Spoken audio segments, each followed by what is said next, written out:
Ghostbusters Afterlife is the third installment of the original Ghostbusters continuity, obviously not including the Paul Feig remake from 2016, although it shares the same Ghost Corps logo that I thought they were just using to promote, like, hey, we're making a cinematic universe out of fucking Ghostbusters, so much stuff is gonna come. I thought they completely disbanded that, but apparently it's back for this. Maybe they're planning a new cinematic universe, or just a trilogy of these movies. Who's to say? I guess only time will tell. In this movie, it's been 30 years since the last ghost sighting. The Ghostbusters team has pretty much been disbanded, and Egon Spangler's daughter and his grandkids have come after he has unfortunately passed away to clean the rubble of his life. He lived on this dirt farm out in the middle of nowhere in this middle of nowhere town. And while they're there, the young girl, Phoebe, played by McKenna Grace, starts exploring around and finds some tech, finds some stuff, and a new adventure is beginning now because of this. And I was really excited for this movie when it was announced because it was Jason Reitman going to be directing and writing and, you know, keeping it in the family, of course, because Ivan Reitman did the original Ghostbusters movie, but also because Jason has had a long career of interesting indie films leading up to this. So it's not like he's just coming out of nowhere like, hey, just because my dad made the original, now I'm gonna do it. It's like, no, he's had a long career of making movies. I was really hoping he was gonna be able to apply the same kind of sensibilities he has as an indie filmmaker to this. That's why I was really excited, especially when Paul Rudd, he did an interview saying like, yeah, it's really special since he is kind of the son of Ivan, and he's really got an interesting script going, really emotional and all that. So I was really excited for that. Obviously, it's nothing like stylistically to the original Ghostbusters because that was just an irreverent lightning in a bottle kind of comedy about schlubby ghost exterminators that somehow accidentally kind of become heroes. You know, they're not too concerned about like heavy character arcs or anything like that. It's just an excuse for them to be funny. This looks more like kind of like a Stranger Things influenced or Spielbergian kind of effort, like an adventure with young kids kind of mostly leading it. But that's why I was so excited for it, because it was so completely different. It wasn't like the 2016 remake, which was, hey, we're trying to do our own thing, but in doing so, we're just going to hit a lot of familiar story beats and not do anything really that new, and we're going to kind of completely misunderstand what was so special about that first Ghostbusters movie, you know, there was sharp writing, you know, actual clever dialogue, and then in the remake, it was just, let's ad-lib to our heart's content. It's like, no, that's not how this works, you know? So I was really excited for this because it was the complete opposite of that. They were trying to do something genuine with it and do something new at the same time. So that's why I was really into the look of this movie, and I can definitely say that that is one of the best parts of it. How you can tell Jason Reitman has a real love and heart for these characters. You know, you can tell he comes from that kind of indie background because this movie isn't concerned about just making, you know, joke. Everyone's just joking. Everyone's just silly and goofy like a immature child like the 2016 one. But it's not the same to the original in the sense that, you know, it's just a very smart, you know, straightforward comedy. This is a movie that is concerned with dealing with the hearts of these characters. You know, when we open up with this family led by Carrie Coon as the mom, you know, they're very broke. You know, they don't have a father figure. It's just her and her kids. You know, they're kind of bouncing from this house they've just been evicted to this, you know, dump in the middle of nowhere. You know, they're just trying to make it work. And a part of what's kind of making them grow disconnected from each other, besides everything else, is kind of a lack of understanding. I think there's a big theme of that in this movie where, you know, especially when we center on, you know, Phoebe and kind of relaying that to Egon. She's very much so like Egon in a lot of characteristics, and there always is kind of this like, hey, don't be yourself, that's awkward, you're very socially awkward kind of vibe when people try to talk to her like, hey, you know, try to fit in better. And there is that kind of theme of like, you know, because of a lack of like actually getting in there and understanding and really connecting. And it can be applied to Egon because when he did move out to this dirt farm, everyone's always talking about, we never understood what he was doing. We have no idea what was going on there. He was just a crazy town kook, you know? So I think there really is like this overall vibe of like, you know, a lack of understanding can create tension, it can disconnect, and it's always better to kind of bridge that gap. In a lot of ways, this movie is about, you know, when they kind of try to uncover everything that Egon has been doing out here, really coming to understand why he made the choices he made, even if it isn't one that they would make personally or one that they can like overtly understand completely, but they, you know, gain the knowledge of why, kind of accepting him just for who he was as opposed to who they overtly want it to be. And it kind of reflects in Phoebe's journey as she goes on, kind of just becoming her own person, you know, discovering all this stuff that Egon has kind of left behind. So that heart really shone through throughout this entire movie. I was really, really captivated by McKenna Grace in this movie. She completely owns this movie, which is fantastic. You know, having a kid lead a movie, I've always said this, I think, but having a lot of child actors maybe lead a movie, it could be dangerous because not every child actor is great, but McKenna Grace is legit great. You know, she's had a lot of other roles leading up to this, so I've already known she's a great actress, but here she's like completely the lead. You know, she is definitely the main character of the piece, and she just owns this movie completely. She definitely has a bright future as far as like a leading actress, because she plays this character so well. She captures a lot of the Egon-esque kind of mannerisms so well, but also making it her own. She's not just Egon, but in the same way that Egon's character was treated in that original, a lot of the humor derives from just her being her, just very straightforward to the point. They have a really cool running gag where, you know, they're like, hey, are you working on those jokes? And she just tells really corny jokes in really poor ways to try to make a connection with people, and I thought that was great, you know, relying on the humor of the characters and how the characters would act, as opposed to the 2016 remake where the humor is just whatever you want to say, just ad-lib everything, even if it starts to make you look dumber than the actual character you're supposed to be, even if you start to just act completely opposite to the character you're supposed to be. Like in this movie, Finn Wolfhard, you know, his character just kind of derives from, he's a jaded teenager who's just trying to hook up with the local girl working at the fast food restaurant, you know,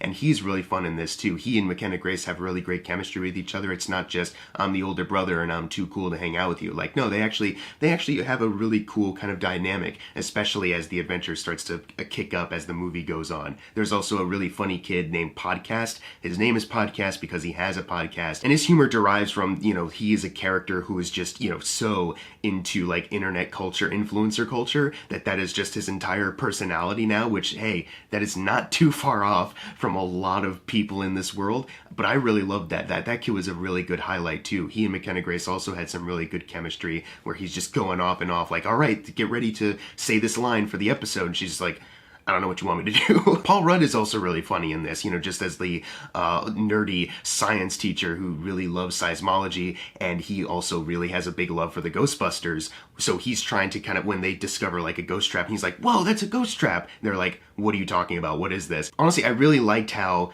the Ghostbusters have kind of just faded from a lot of people's memories, but Paul Rudd is like, hey, I'm trying to pass on this love, my nostalgia that I have for these guys to you. This is really cool. And they're just like, I don't know, we just found it. We have no idea what it is, you know? But, you know, it works for the kids because they're, in a lot of ways, they're kind of taking what came before and making it their own, obviously reflective of what's happening just with the making of this movie. They've taken something that is old and is kind of seen as one way, but now they're making it their own thing and, you know, pushing it on to the next generation. And in just having Paul Rudd be the only kind of nostalgic person for it, the only like nerd for the Ghostbusters in this movie, I think is a really cool idea, and I think it works overall. Carrie Coon is a tremendous actress. I don't know how many people have seen The Leftovers, but it's a wonderful show. She had a supporting role in Gone Girl, and she's great in that. She hasn't really had a lot of time to shine in a lot of projects, which is unfortunate because she's terrific. So I'm glad she had a big role here. A role that really does kind of rely on this kind of like heartbroken nature that her character has developed while still trying to, you know, keep everything up. Like, hey, I'm trying to be strong here. You know, kind of be with my kids and, you know, teach them right and wrong and do all that, you know, be there for them at all costs. She's really great in this too. And with these characters that I obviously really enjoyed and in some cases have grown a really good fondness for, a really good connection, you know, they're placed on this kind of mystery adventure, uncovering all these specific ghost details and what's going on here that I found really exciting and really interesting. I do like that they made it more of like a Spielbergian kind of adventure movie, because that's all. I always have a soft spot for like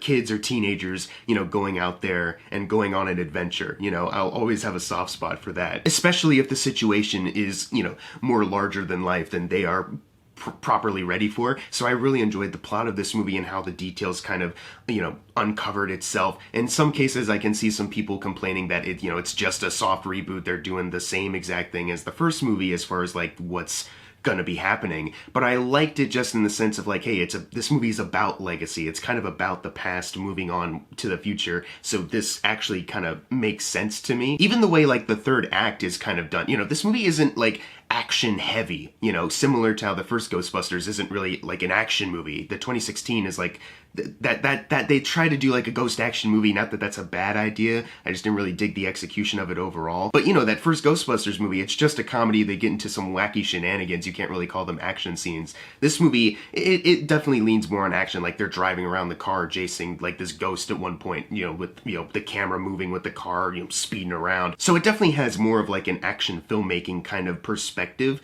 but it is lesser than like the 2016 one. It is, like I said, more focused on the character work and just the mystery, everyone uncovering these details. But when it does get to like the third act, the climax, what I really like about it is that they could have gone one way. Don't want to spoil anything, but they could have gone one way. That would have been just like, oh yeah, now this is happening and it's just completely saved everybody. But it relies on the theme of the movie more so. Like as soon as like something happens, I was like, all right, now everything's fine. It was like, nope, actually no, that's not what's happening here at all. But they rely on the theme of the movie to then bridge that gap and fully come to the conclusion. Obviously don't want to spoil anything, but it was really great. I liked the way it was executed, and it was an emotional kind of, you know, tug at your heartstrings kind of moment. I can't imagine anyone, you know, walking out of this movie not at least, you know, feeling sentimental or having a little single tear rolling down their cheek. Because Jason Reitman did the work to build up to it too. It's not just, oh, well, you're just gonna cry now. This is the moment where the audience cries, you know?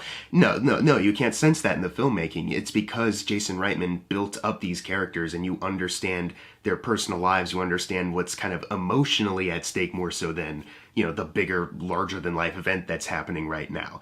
And that's what ultimately kind of won me over, is the heart. Because I didn't view this as like a cynical, fan servicey kind of movie where everything is treated with such like, oh my gosh, everything is so amazing about this world, you know? Because this movie does have a good sense of humor too, and it does do a good job of making the characters just like, well, we're just discovering it. You know, it has no importance to us, you know? This movie mostly relies on just telling a good story and having good characters with hearts, you know, real beating personalities. If I had to have any issues with this movie, I guess I'd say just the introduction to the family, the Carrie Coon, Finn Wolfhard, and McKenna Grace. Maybe stretch that out just a bit, just to really fully understand what their current situation is before they move to this town of Somerville. Maybe just could have used a little bit more of that to kind of flesh some of the dynamic out just a tad more. And then there's certain beats near the end of the movie that I thought, you know, you don't necessarily need to spend a whole lot of time on it, but just, I don't know, just a little more. I could have used just a little bit more time spent with some story beats that were hit, but overall, I really did enjoy this movie immensely. Jason Reitman directs a really good movie here with great visual effects. It looks fantastic. Really great set design too. I think even they had some practical effects. I'm pretty sure that they had some practical effects work in this, and it looks fantastic. The action is fun to watch. Good cinematography, a great score by Rob Simonson, really captured. I like how in the movie they use the, in the original Ghostbusters, there's that classic hard cut where they storm triumphantly into the building, hard cuts, and they're like struggling to climb up the stairs, but they use that music of da-da, da-da, da-da, like throughout the movie in points, like just to like, hey, we need some music here, let's play this in, because it is kind of more of like a, you know, comedic and familiar kind of vibe to the score. And it just sounded wonderful. I loved it so much. So it has all the technical flair in the world, and the actors are obviously doing fun jobs, but what really works here is the great screenplay. You know, what I loved about the original Ghostbusters is the script. The script, you can't, if it is ad-libbed, you can't tell because the script just feels so sharp. You know, everything is just working so well because it feels so natural to the characters. That's exactly what they've done with this movie. They've written a movie where the characters feel natural. They have real kind of genuine family bonds. And every line of dialogue just feels so right coming from all the characters, and the story beats the emotion that comes with that. So I really did enjoy this movie. I'm gonna give Ghostbusters Afterlife an A-. I thought it was really great. It's a really fun time, but also an emotional time, which is obviously, it's going to win me over just for that, because they did the work to earn this emotional reaction, and they got it, and I love them for it. You know, I feel like I got something from this, as opposed to some of these other movies that try to bring people back from back in the day and just, you know, here's the new thing with them. Now they're older and we got a new cast.